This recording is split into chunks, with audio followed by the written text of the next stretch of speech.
O'zi biladi, kimga ikkinchi xotin bo'lib tekkanini. Luiza Rasulova Dilnoza Kubayeva unga o'rnak bo'la olmasligini aytdi. Assalomu alaykum, siz bilan Yangiliklar.uz kanali. Bizga obuna bo'ling, like bosing va shou biznes xabarlaridan bexabar qolib ketmang. Luiza Rasulova o'zining Instagram sahifasiga jurnalist Sardor Karimov sayyod.com rahbariga murojaat tarzida olingan videoni joylab, unda bir qancha aktrisalar, jumladan Dilnoza Kubayevani keskin tanqid qildi. Aktrisa so'z boshida Sardor Komilov bilan bo'lgan voqeani aytib o'tgan. Assalomu alaykum, hurmatli Sardor aka. Bu murojaatim sizga to'g'ridan-to'g'ri yetib boradi degan umiddaman. Sizga o'xshab qalam orqasiga berkinib yoki Instagramdan sherlik qilib, ayollar bilan urushib, ismimni hattoki yozmabsiz. Kimga tegishli ekanligi menga yetib keldi. Men sizga to'g'ridan-to'g'ri ismingizni aytib murojaat qilyapman. Ichingizda shuncha dardingiz bor ekan, nima uchun o'sha kuni meni ko'rib shuni aytmadingiz? Nima uchun yuzimga aytmadingiz? Qochib ketdingiz xotinlarga o'xshab. Agar shu nomusimga tegadigan gaplaringizni yuzimga aytganingizda, men tarsaki tushirar edim, solardim aylantirib. Nima uchun aytmadingiz? Erkaksiz-ku, to'g'rimi? Shuningdek, Luiza Rasulova Sardor Komilov unga qiyos qilib ko'rsatgan aktrisalar, jumladan Dilnoza Kubayevani tanqid qilib, ular unga o'rnak bo'la olmasligini ta'kidlagan. Siz nimalar deb tashlabsiz meni? Qanaqadir aktrisalarga qiyoslagansiz? Dilnoza Kubayeva yoki aytib o'tgan aktrisalalaringizga meni qiyoslab o'tirmang. Ular men uchun primer emas.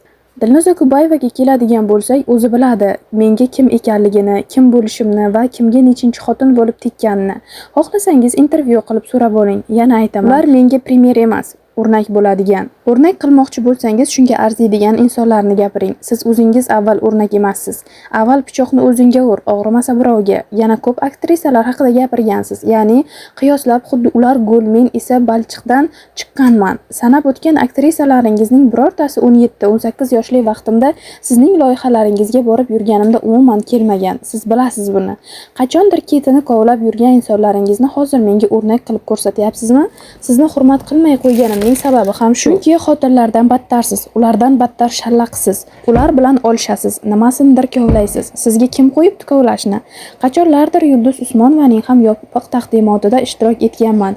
Yig'lab men ham dardimni aytganman. O'sha yopiq taqdimotlarni o'tkazib, Yulduz opa yaxshi bo'lib yurgan payti, u bilan yaxshi bo'lib yurgan hamma yaxshi edi. Yulduz opa bilan ham urushdingiz-ku, kovlab kerakmas narsalarni aytdingiz. Vaholanki, o'sha inson jurnalistlar ichida bitta sizni tan olardi.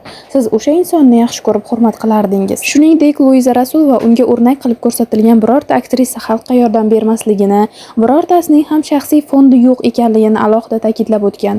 Meni fohishaga chiqarib qo'yibsiz. Siz menga qaysidir aktrisalarni o'rnak qilib ko'rsatmang. Xo'p, aytingchi, menga o'rnak qilib ko'rsatgan qaysi bir aktrisalaringizning shaxsiy fondi bor? Qaysi biri odamlarga yordam ko'rsatmoqda? Hammasi o'zining cho'ntagiga uradi. Sanab o'tganlaringiz sipo kiyinib xalqqa yaxshi ko'rinishi mumkin, lekin ularning ham o'ziga yarasha tarixi bor. Menga ularni o'rnak qilib ko'rsatmang, deydi aktrisa so'zining oxirida.